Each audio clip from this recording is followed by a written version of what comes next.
Bonjour and welcome to episode 7 of my French Revolution vlogcast. Last time I talked about the Constituent Assembly and their reforms.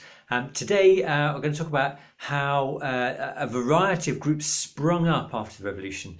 One of the things about the French Revolution was that people knew what they were against and what they wanted to get rid of, the old ancien regime system, but there was a massive variety of opinion about what should be implemented afterwards. And this is illustrated in how many more publications there were around France at this time. The end of censorship helped with this, of course, but before the revolution there were 60 publications in the whole of France. By August 1792, there were 500 publications just in Paris, and they're all competing to try and shape and manipulate the French Revolution to their own benefit.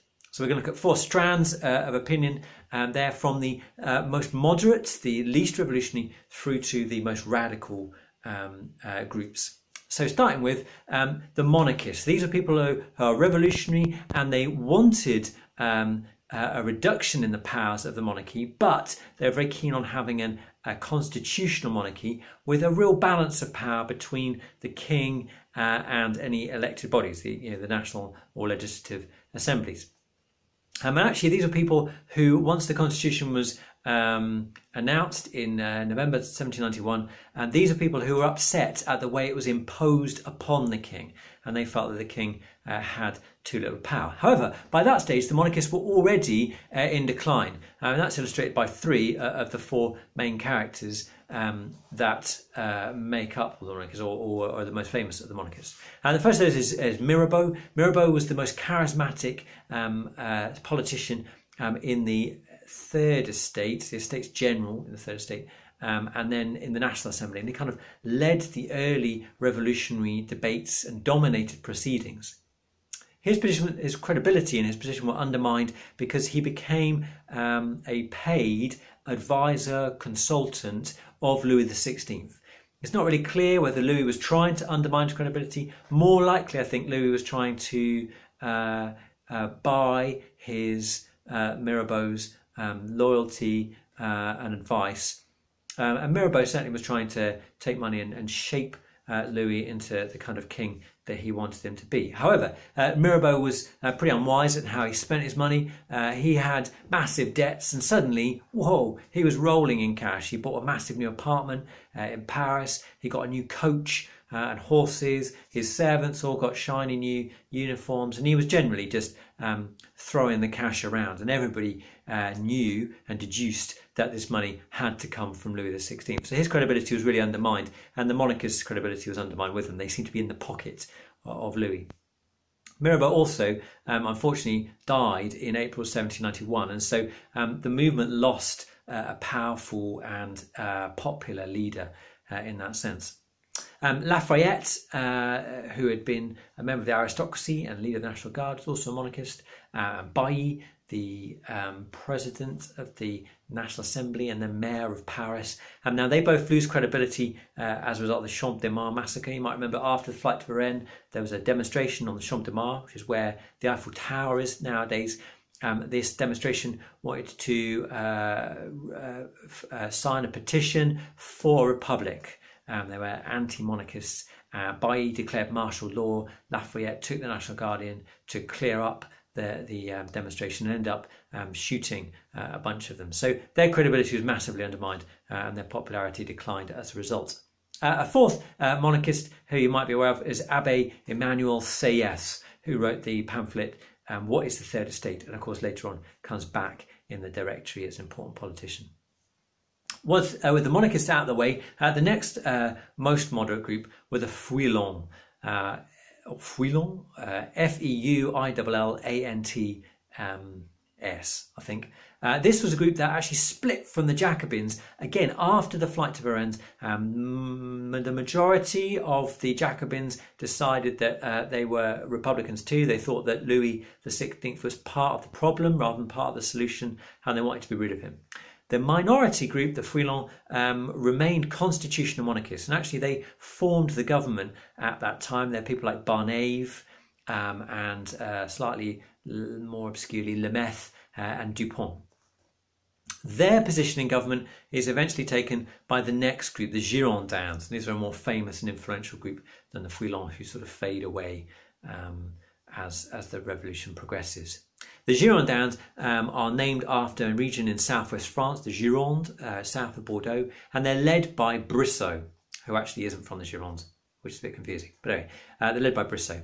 And they are Republicans, but moderate Republicans. They seem to me less in favour of killing Louis, whilst being in favour of removing him.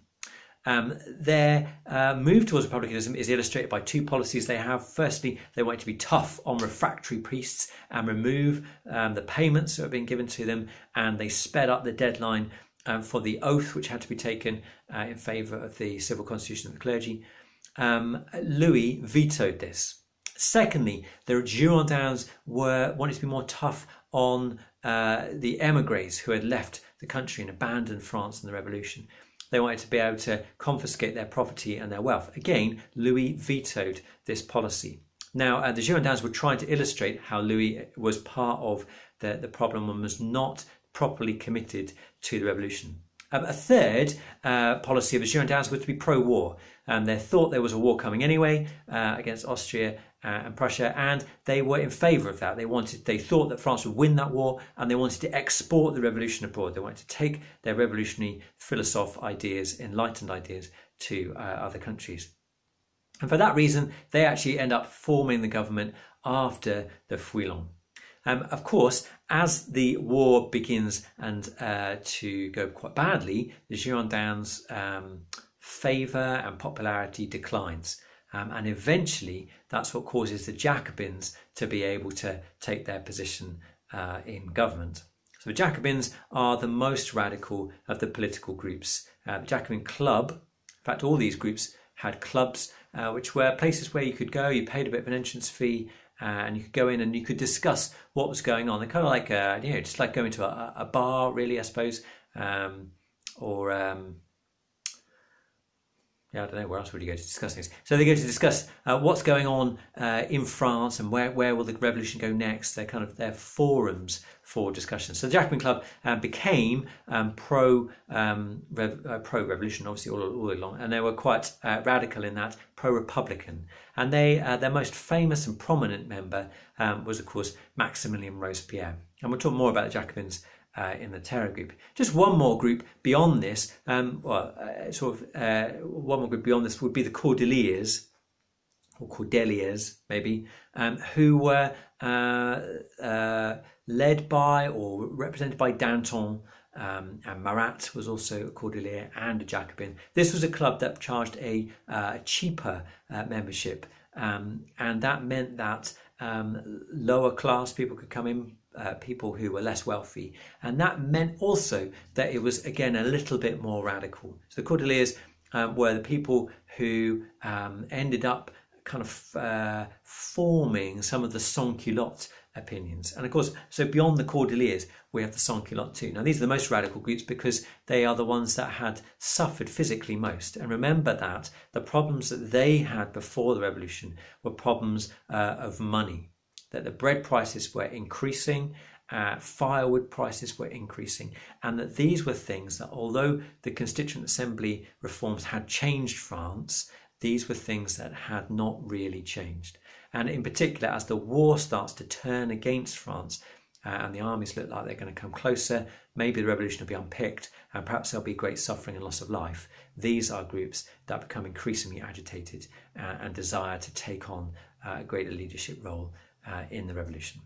Thanks very much. Next time we'll be looking at the decline of Louis and how we end up with those radicals in charge. See you then.